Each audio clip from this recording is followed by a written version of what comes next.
During my photography trip in Scandinavia, I have taken around 80,000 photos. That's really a lot, and obviously not all of them were as sharp as I actually wanted them to be. In some cases it was my fault because I didn't set the shutter speed properly. In some of the cases I can maybe blame the camera a little bit because the autofocus was kind of slightly off. But there were also some situations where it was just a physical limitation. And one example is this image of a red-necked phalarope, I think it's pronounced. We had a really nice light this morning. I think it was around 2:30 in the morning. It was the first light, just kind of illuminating the background nicely. There was this kind of perfect reflection in the water. However, there was one problem, and this was that the images were just not getting sharp. And my friend Nicolas was shooting a few meters away from me. He was shooting with his Z9 and the 400mm 2.8, and he had exactly the same issue. There was just some heat haze going on just over the lake, which caused these kind of slightly blurry shots. The images were fine once the bird was a bit closer to us, but I also like these images where the bird was a bit smaller in frame, where we also see a bit of this vegetation in the water. I think it gives a nice context, it adds to the composition. But as you can see, if I zoom here in on the raw image, it's just not as sharp as it could be, which was a bit a pity. So I was wondering if I can kind of still get a sharp image out of it. Of course, the easiest thing what you can do is to try to increase the sharpness slider in Capture One or Lightroom or Photoshop. However, if the image is a bit blurry, often this just adds more grain but doesn't really give you back more detail. So in the past I have made some really good experiences with Topaz Photo AI, and in this video I want to show you the results I got, talk about some alternatives and what my conclusions are.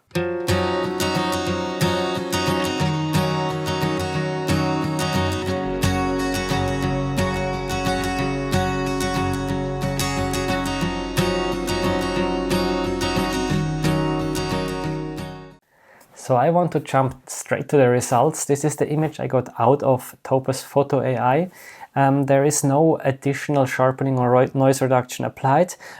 As you can see, it's still not perfect. I mean, I would have preferred to have a sharp image in the first place, but we have much more details and less noise than in the raw image or in the one that I just sharpened with Capture One. And if I edit this a bit further, also adjust the colors a bit, the contrast, and maybe give slightly more sharpening in Capture One just on the bird, I think it's actually usable, at least for some calendar prints or something like this. Maybe you know, if you have been following the channel for a while, that I usually use DXO PureRAW 4 for denoising my images. So you might be wondering, so what is Fabian actually using? Now suddenly he talks about Topaz Photo AI, and actually I'm using both. I made the experience in the past that Photo AI was just much better at sharpening subjects, but I preferred the overall workflow and actually the results of DXO PureRAW 3 and now DXO PureRAW 4. But I wanted to test it a bit more to see which of the programs give me the better results, because actually my Topaz Photo AI plan is running out tomorrow. So I wanted to see if it's worth upgrading it for another year or not. And if we now compare the results, I would say that Photo AI is the clear winner. We have more natural looking details, in my opinion, more fine details.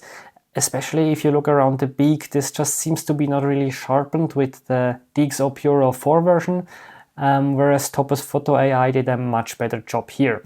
So clear winner for the sharpening here is Topaz Photo AI. However, in the past I was happier with the results that I got from the noise reduction from DXO PureRAW. But I've been told that the new version of Photo AI, the version 3, has been greatly improved and give much nicer results. So I wanted to test it with an old picture that I took like a year ago on my trip in Costa Rica. It's of this bird here, I don't know the name. As you can see in the raw file, the image is perfectly sharp. However, we have some problems with noise. The image is a bit noisy, which is to be expected at 12,800 ISO. So I basically ran it through both programs. With both programs, I didn't apply any additional sharpening. I just ran it through the normal noise reduction, and the results are very similar. I think we have a similar level of detail, similar level of noise. And I also don't see any color banding or anything going on in the background. Of course, this depends a bit on the settings. For example, for DXO PureRAW 4, if you increase the, I think it's called keep details or something, if you increase this too much, you will get banding, but here both seem quite fine. We see some small differences, like here on the belly of the bird. I feel like the DXO PureRAW 4 actually gives more fine details. I'm not sure how visible this is on YouTube, but overall they give a very comparable result, and I was happy to see the result that Photo AI got, because I'm quite convinced with an older version this would not have gone so well. So now I wanted to go back to some sharpening tests. So I have a picture, another picture here. It's one of a dipper, and it was taking off towards me. And unfortunately, the autofocus is a bit more on the shoulder rather than on the eye. And also at 8000 ISO, as it can be expected, we have some noise. So I ran the files through both programs. This time I applied some sharpening as well in each program. And I would say the noise reduction is on a quite similar level overall. We might see some small details. So for example, I have the impression that the image from Photo AI has a bit more noise on the kind of white breast of the bird, but it's not too bad. In terms of sharpness, however, we see again that Photo AI really shows a bit more sharpness and more details, especially in this aquatic insect that the dipper got here. And finally, one more image of a loon that was taking off. It was also from Norway. As you can see, even though I was shooting my 600mm f4 wide open, I was already at 5000 ISO at 1000 of a second, and the sharpness is unfortunately, again, once more, not perfect. I do have actually sharper images of this series, but for sake of the video, I took one that is slightly out of focus.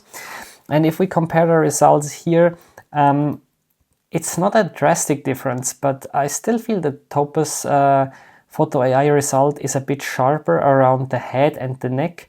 And because in Photo AI you can actually basically refine the mask that it applies for the sharpening, I could avoid that it's over sharpening the wings and still give a bit more sharpness to the head. And you can see in the DXO PureRAW 4, the wings start to be really over sharpened, and at the same time around the head and neck we actually have less sharpness. So for these kind of images I prefer Photo AI. It gives me better results. One small wish that I had for Photo AI would be that if you do the selection, it would be nice. I mean, it's nice that you can manually change the selection. You can change the feathering of the brush, of the eraser or the brush for adding selection. But I would like to have an opacity setting as well, so that I could say, okay, for the kind of transition or maybe the wings, I just want to sharpen them with like 20 or 30%, but neither with 0 or 100. Not sure if this is a technical limitation, but here I again prefer the result of Photo AI. So from now on forward, what software will I use? I think it will stay pretty much unchanged. I will keep DXO PureRAW 4 for maybe 95 or 98% of my images, just because most of the times I need just noise reduction or maybe minimum amount of sharpness, which also DXO PureRAW 4 handles quite well. And I just prefer the workflow from DXO PureRAW 4 because it's just simpler. You have a few different presets for the sharpness, and of course you can play with the noise reduction and detail slider, but usually I keep them at 50 and 50 and it gives me a quite nice result. And it can just run in the background, it's very quick. Photo AI is a bit more complex. I feel like if you don't fine-tune the sliders, don't select the proper model, the results will look much worse than this. So this here is kind of a best case scenario, so you need to invest a bit more time, try with different models, different parameters until you get the good result. And as I mentioned here, I was refining the mask. This might be worth it for certain images, but I would not do this for all images because it would just take me too much time. That being said, I had the impression that there was a significant speed increase, a bump in the processing speed of Photo AI, not only when saving / exporting the photo, but already when generating the preview after you apply the filter or change the parameter. To be honest, I'm not quite sure yet if I will actually prolong my upgrade plan of Photo AI. The good thing is it continues to work. I don't need to pay the upgrade plan. It's just if Photo AI releases a new version, I will not get this version. What should you do? I hope this video helped a bit. I would stick with the software that you maybe already have or where you think the workflow suits you more. Of course, if you can afford it, you can also buy both. But I think in most situations, one of them would be fine. I put an affiliate link of both below. So with this link, you don't pay more, but you would support my channel. And also remember that there is a free trial that you can download for both of the applications.